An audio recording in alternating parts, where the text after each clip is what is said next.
Bună, dragi prieteni, și bine ați revenit la un nou vlog. Astăzi vă duc într-o călătorie în timp printr-un oraș care a fost capitala țării românești timp de 3 secole.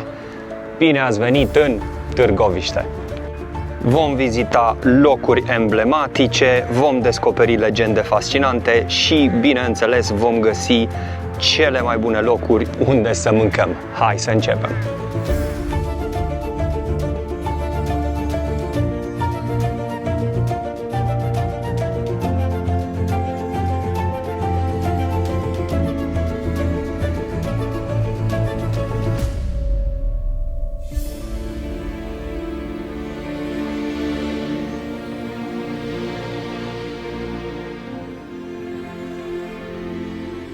Dacă vă plac filmulețele noastre, nu uitați să vă abonați la canalul nostru, este gratis, iar pe noi ne ajută foarte mult.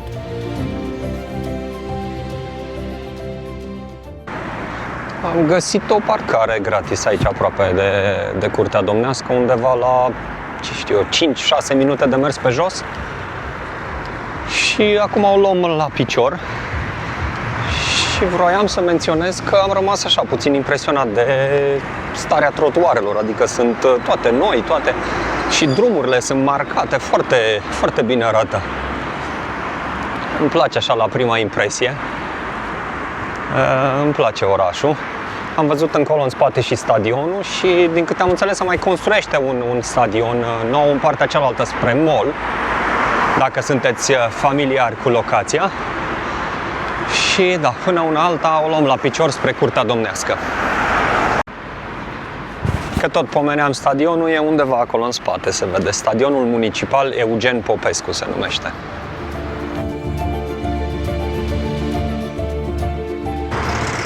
Și am ajuns și la Curtea Domnească. Să vedem dacă intrarea e gratis, dacă se plătește. Intrăm acum pe poarta principală, văd că e deschisă, nu văd nimic aici în zonă. Magazin de suveniruri încolo.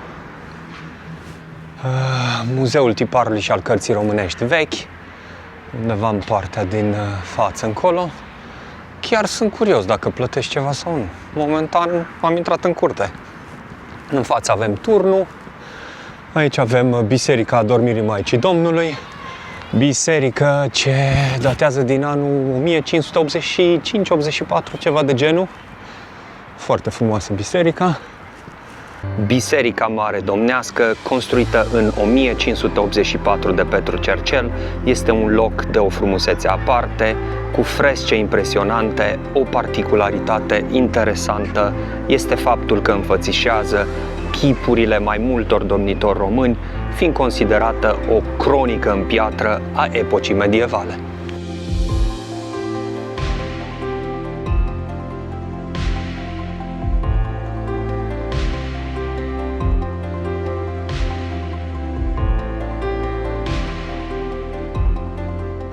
Și aici se văd ruinele fostei cetăți. Din păcate, cam asta a mai rămas din fosta cetate. Curtea Domnească a fost centrul puterii voievodale între secolele 15 și 17. Aici au domnit Mihai Viteazul, Vlad Țepeș și mulți alți domnitori. Aici se decidea soarta țării, se țineau sfaturi de război și se organizau judecăți domnești. Ruinele palatului, Biserica Mare și zidurile groase păstrează încă ecouri din trecut.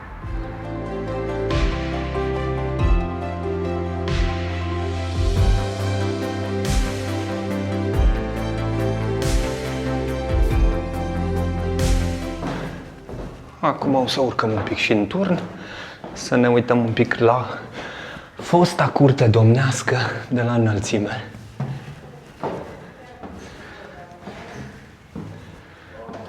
Foarte bine amenajat, cu tot felul de panouri în care îți este împărtășită un pic din istoria locului. 5 minute mai târziu, gata! Ce frumos se vede de aici! De aici vedem mult mai bine biserica, vedem și ruinele cetății Și vedem și stadionul echipei Chindia. Bate puțin vântul aici, dar nu e rău și îmi place cum se vede. Chiar se vede super, super frumos și în spate orașul, vedeți acolo. Avem vedere chiar spre munți.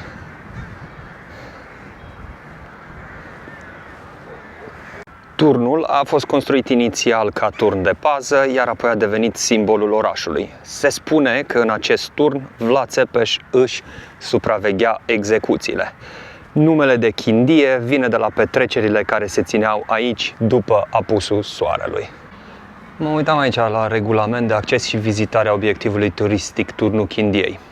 Am văzut că lunea e închis, marți și duminică programul e de la 9 la 18:30, iar programul de iarnă de la 9 la 17. Și apare 20, ansamblu monumental Curtea Domnească Târgoviște, 20 de lei preț întreg pe adult și 10 lei preț redus elevi. Acum, sincer, eu n-am plătit nimic, nu știu ce s-a întâmplat sau cum s-a întâmplat, poate astăzi e gratis. Dar cam astea erau prețurile afișate acolo. Tot din acest loc avem și una dintre cele mai faimoase legende despre Vlad Țepeș. Legenda spune că în acest loc domnitorul dădea pedepse asupra boierilor trădători. O poveste celebră spune că într-o zi a pus la masă toți boierii, întrebându-i câți domnitori au apucat să slujească. Când a realizat că majoritatea serviseră mai mulți voievozi, a decis să-i pedepsească pentru trădare și a poruncit ca cei mai bătrâni să fie trași în țeapă, iar cei mai tineri să fie trimiși la munca forțată.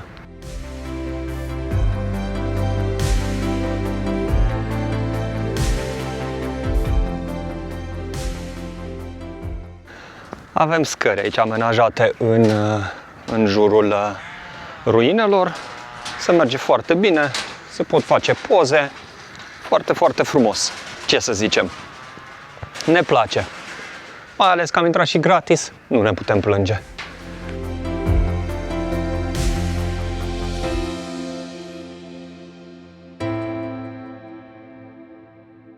Curtea Domnească a fost reședința a peste 40 de voievozi ai țării românești, de la Mircea cel Bătrân la Constantin Brâncoveanu. Următorul pe lista noastră este Muzeul Tiparului, pentru că Târgoviște a fost unul dintre primele centre tipografice din țara românească.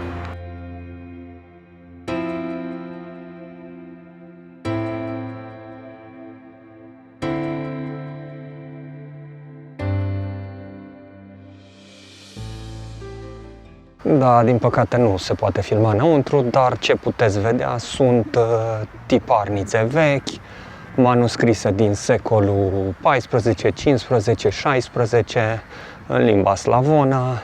Deci dacă vă place istoria, e un loc perfect să pierdeți cel puțin o jumătate de oră, aș zice eu, poate și mai mult. Da, până la urmă numele nu m-a ajutat și a trebuit să plătesc bilet și eu chiar când veneam încoace spre muzeu, a trebuit să plătesc biletul. Costă 20 de lei și îți oferă acces la toată Curtea Domnească, turnul, biserica și muzeul.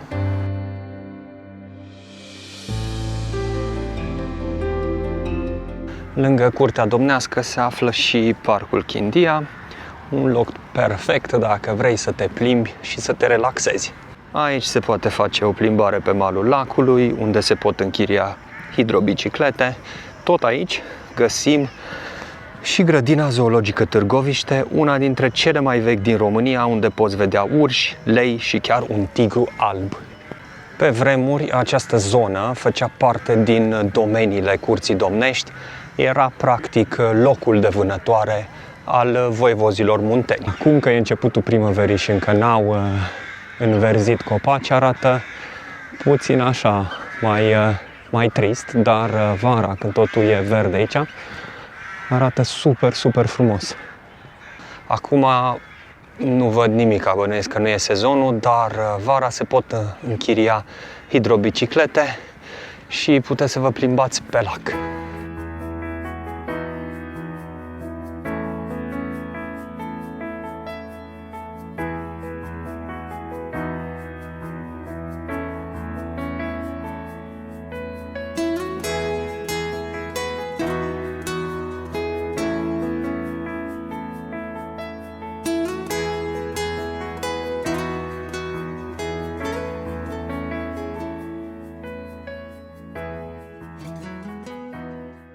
La 5 minute de mers cu mașina de oraș găsim mănăstirea Dealul, care, după cum îi spune și numele, este amplasată pe un deal lângă Târgoviște, de unde se vede foarte frumos și orașul, și aici o să găsim mormântul domnitorului Mihai Viteazu. Mănăstirea a fost fondată de Radu cel Mare în jurul anului 1499 și a fost un centru cultural important, având una dintre primele tiparnițe din țara românească. Ca să vizitați mănăstirea, se plătește o taxă de 1 leu. După asasinarea lui Mihai Viteazu la Turda, trupul său a fost îngropat acolo, dar capul a fost adus la mănăstirea Dealul de către un capitan loial. Se spune că atunci când l-au îngropat, au auzit un glas șoptind: "Asta-i țara mea".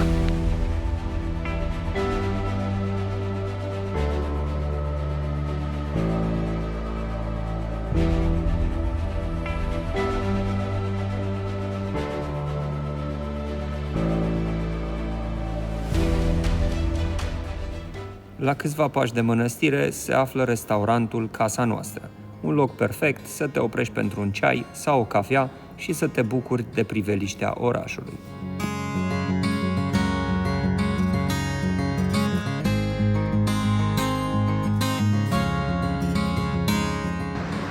Acum haideți să mergem să vedem și partea mai modernă a orașului, să vedem centrul orașului.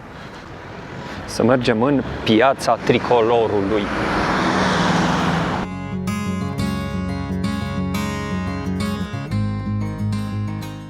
Târgoviște nu e doar cetăți, biserici și voievozi cu spade, are și un centru destul de fain unde localnicii își petrec timpul. Astăzi, din păcate, dă un pic de ploaie și probabil de asta e și mai puțină lume și suntem și în timpul săptămânii. Dar în weekend e destul de aglomerat aici, destul de plină de viață zona.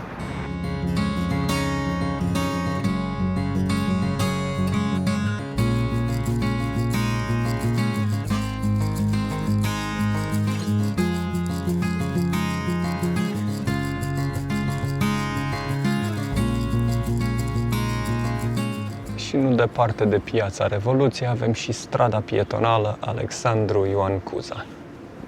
Asta e partea orașului cu vibe european, o stradă pietonală cu clădiri vechi, renovate, cafenele, magazine și un aer boem.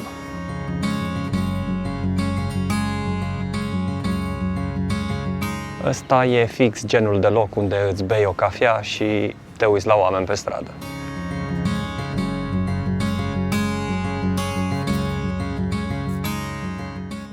Acum avem peste tot cafenele fancy, dar acum câteva sute de ani pe aici erau hanuri și prăvălii. Se spune că negustorii greci și turci aduceau mirodenii și vinuri de calitate. Practic, zona a fost mereu un loc de socializare, doar că înainte se bea mai mult vin și mai puțină cafea.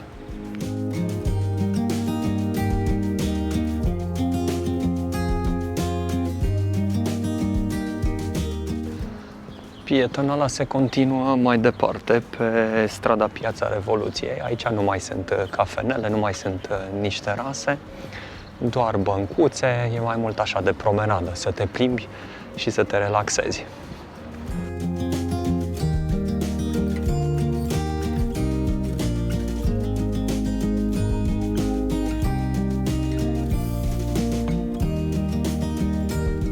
Avem și un artist local, un fel de fluieriță, saxofon.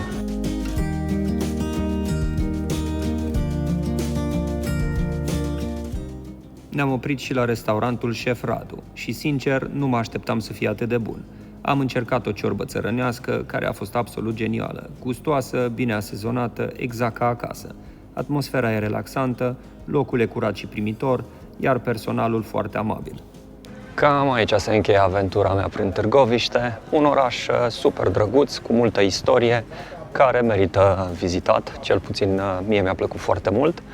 Și da, ce să zic, nu uitați, dacă vă plac vlogurile noastre, să ne dați un like, un share, un subscribe și până data viitoare, călătorii plăcute!